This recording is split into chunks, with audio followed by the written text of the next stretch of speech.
अस्सलाम वालेकुम dears. Inheritance की यूनिट में आज का हमारा सेकंड लेक्चर है और वो हम स्टार्ट लेते हैं मेंडल के एक्सपेरिमेंटल वर्क से, जिसको मेंडेलियन इनहेरिटेंस बोला जाता है। इस इनहेरिटेंस के है दो पोर्शन जो आप लोगों के बुक के अंदर मौजूद है। एक पोर्शन का नाम है मेंडेलियन इनहेरिटेंस, जबकि दूसरे का नाम है नॉन मेंडेलियन इनहेरिटेंस।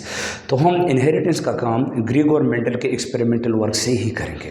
और एक बात आप लोग जहन में याद रखें कि मेंडल ने अपनी लाइफ में सबसे ज़्यादा एक्सपेरिमेंटल वर्क किया था मटर के पौधों पर।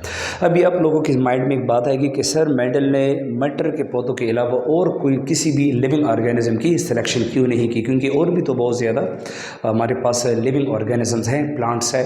तो यकीनन प्लांट्स में सिर्फ मटर के पौधों को सेलेक्ट करना और उसके ऊपर एक्सपेरिमेंटल वर्क करने के पीछे कुछ राज है, कुछ फीचर्स है। वो हम इंशाल्लाह इसके बाद जो हमारा लेक्चर नंबर 3 होगा उसमें आप लोगों को मैं एक्सप्लेन करूंगा कि why Mendel selected pea plant for his experimental work, कि मेंडल ने अपने काम के लिए मटर के पौधों को क्यों सेलेक्ट किया था। लेकिन एक चीज़ आप लोग जहन में याद रखें कि मेंडल ने मटर के पौधों पर तो काम किया था, लेकिन ग्रेगोर मेंडल ने मटर के पौधों के ऊपर 7 ट्रेड्स को डिस्कस किया था, 7 करैक्टर्स के ऊपर काम किया था।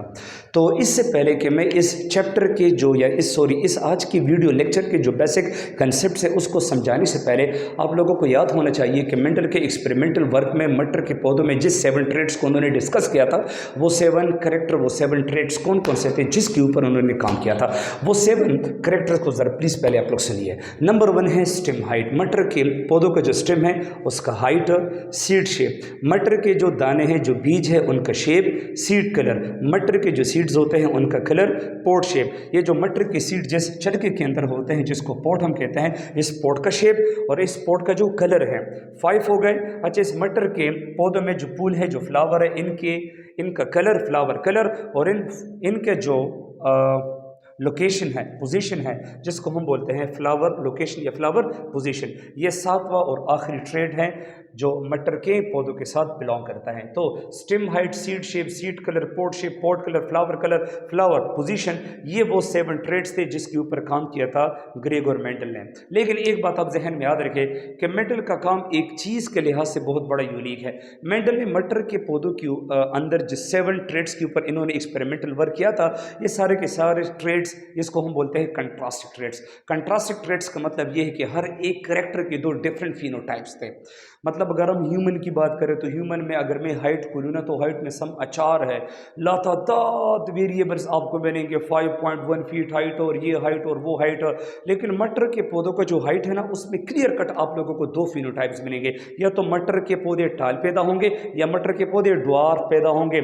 ये जो मेंडल ने मटर के पौधों को अपने एक्सपेरिमेंटल वर्क के लिए सेलेक्ट किया था, इसके पीछे तो बहुत ज़्यादा रीजंस है, लेकिन एक मेजर रीजन ये है कि जो 7 ट्रेड्स थे वो बड़ी ही क्लियर कट फिनोटाइप्स वाले थे। इसके अंदर 2 ही कंट्रास्टिंग फिनोटाइप्स थे। तो लिहाजा ऐसे पौधों के ऊपर काम करना किसी भी रिसर्चर के लिए बहुत ज़्यादा आसान होता है। तो ये जो 7 ट्रेड्स थे, इसके सामने मैंने 2 फिनोटाइप्स लिखे हैं। जैसे कि अगर मैं स्टेम हाइट की बात करूं तो मटर के पौधों में जो स्टेम का हाइट था वो 2 तरह होता था, या वो टाल होता था या वो ड्वार्फ होता था। अगर हम सीड शेप की बात करें तो मटर के जो बीज का शक्ल है, या वो राउंड था या वो रिंकल्ड था। अगर हम सीड कलर की बात करें तो मटर के पौधे में बीज का जो रंग था, या वो येलो होगा या वो ग्रीन होगा। अगर हम पोट शेप की बात करें, छिलके के शेप की बात करें, या वो इन्फ्लेटेड होगा, सूजा हुआ होगा, या वो श्रिंक फॉर्म में होगा, सुगड़ा हुआ होगा, कंस्ट्रक्टेड फॉर्म में होगा। अगर हम पोट के कलर की बात करें, या ये मटर के पौधों में ग्रीन होगा, या ये जो पोट कलर है ये येलो होगा। अगर हम मटर के पौधों में फूलों के कलर की बात करें तो या तो फ्लावर का कलर पर्पल होगा या वो व्हाइट होगा। और अगर हम लास्ट में इन कंट्रास्टिंग ट्रेड में अगर आखिरी ट्रेड की बात करें फ्लावर पोजीशन की, तो मटर के पौधों में फूलों का जो लोकेशन है, या वो एक्सियल होगा, साइड टू साइड होगा, या वो टर्मिनल होगा, बिल्कुल टिप पर होगा। तो कहने का मतलब ये है कि जो मटर के पौधों में मेंडल ने जिस 7 करैक्टर्स को डिस्कस किया था, इसके 2 ही फिनोटाइप्स होंगे।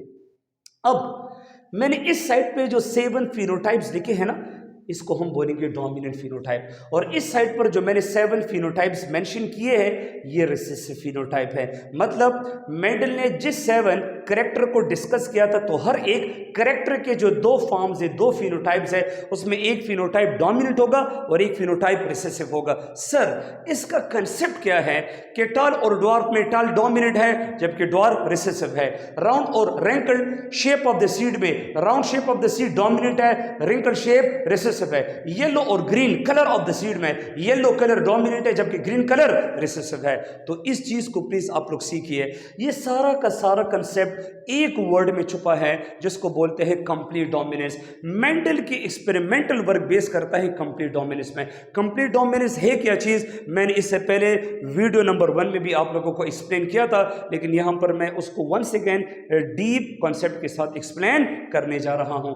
अच्छा यहां पर आप लोग देखें मेंडल के एक्सपेरिमेंटल वर्क का तरीकेकार ये था कि मेंडल लेता था 2 पौधे, दोनों के दोनों पौधे मटर के होते थे लेकिन वो वेराइटीज में डिफरेंट हुआ करते थे। जैसे कि मेंडल ने अपने एक्सपेरिमेंटल वर्क में एक लिया था टाल पी प्लांट और एक लिया था ड्वार्फ पी प्लांट। तो देखिए टाल P plant dwarf P plant दोनों सेम स्पीशीज वाले पौधे हैं, दोनों मटर के पौधे हैं, लेकिन दोनों सेम स्पीशीज के अंदर डिफरेंट वेराइटीज है। टाल P plant dwarf P plant same species है लेकिन सेम स्पीशीज के अंदर 2 मुख्तलिफ वेराइटीज है।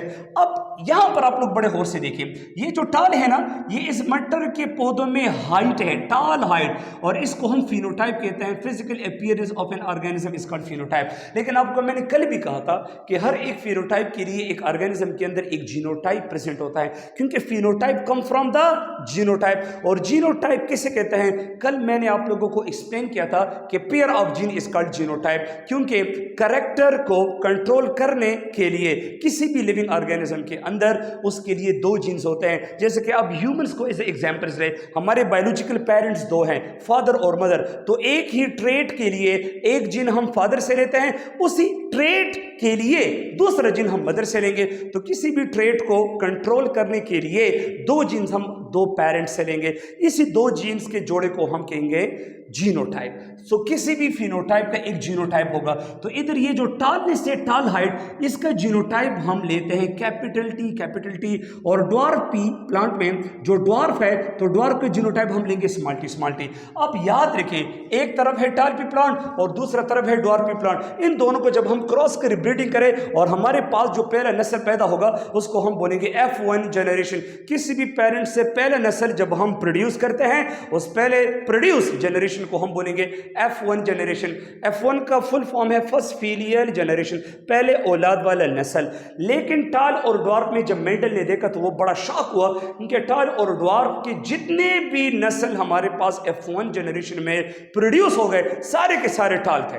जब सारे के सारे टाल थे तो इसका मतलब ये है कि F1 प्लांट, F1 नस्ल में जो मटर के पौधे थे उसमें टाल पेरेंट का कैरेक्टर शो हुआ, लिहाजा टाल को हम बोलेंगे डोमिनेंट। और ड्वार्फ चूंकि सप्रेस रहा और F1 प्लांट में ऐसा कोई मटर का पौधा सामने नजर नहीं आया जिसका हाई ड्वार्फ था, तो लिहाजा ड्वार्फ कैरेक्टर F1 पौधों में सप्रेस रहा, हाइड हुआ, छुपा हुआ, मतलब कि वो जाहिर ना हुआ, लिहाजा हम इसको बोलेंगे रिसेसिव फिनोटाइप। तो ये पॉइंट आप जहन में याद रखें कि जब भी मेंडल पेरेंट्स लेते थे उसको ब्रीड करते थे, F1 नस्ल में जिस पेरेंट का जो कैरेक्टर जाहिर होता था उसको वो नाम देता था डोमिनेंट कैरेक्टर, और जो जाहिर नहीं हुआ करता था और वो हाइड हो जाता था उसको हम बोलेंगे रिसेसिव। यहां पर मैंने लिखा भी है what is the definition of dominant character, character that is express in F1 generation.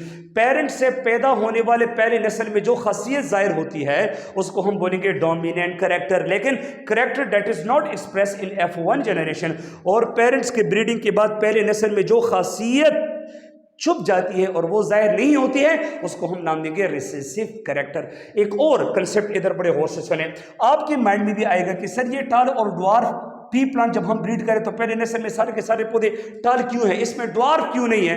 तो अल्लाह के बंदो, ये जो कैपिटल टी और यहां पर जो स्मॉल टी जीनोटाइप है, तो मेंडल यहां पर एक लॉ एक्सप्लेन करते हैं law of segregation. Segregation means separation, कि जब भी हमारे पास गैमेटोजेनेसिस अमल में गैमेट्स बनेंगे तो ये जो जीनोटाइप है पेरेंट के, इसके दोनों एलील आपस में सेपरेट हो जाएंगे।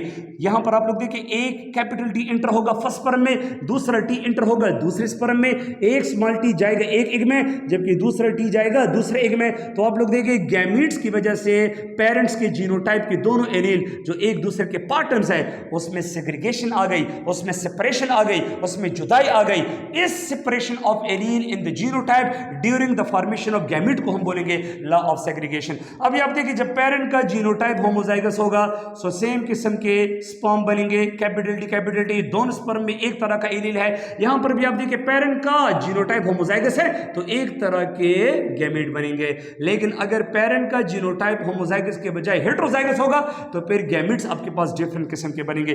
चूंकि मेल और फीमेल गैमेट वन टाइप के हैं तो हम फर्टिलाइजेशन के लिए एक मेल और एक फीमेल गैमेट को सपोज करके लेते हैं। तो यहां पर अगर हम इन दोनों को फर्टिलाइज करें तो स्पर्म से आएगा कैपिटल टी, जबकि यहां से आएगा स्मॉल टी एक्स है। तो F1 जनरेशन में मटर के पौधों की हाइट के लिए जो जीनोटाइप बनेगा वो कैपिटल टी स्मॉल टी बनेगा। अब यहां पर एक बात याद रखें कि मेंडल के एक्सपेरिमेंटल वर्क में कंप्लीट डोमिनेंस को इग्नोर मत कीजिएगा।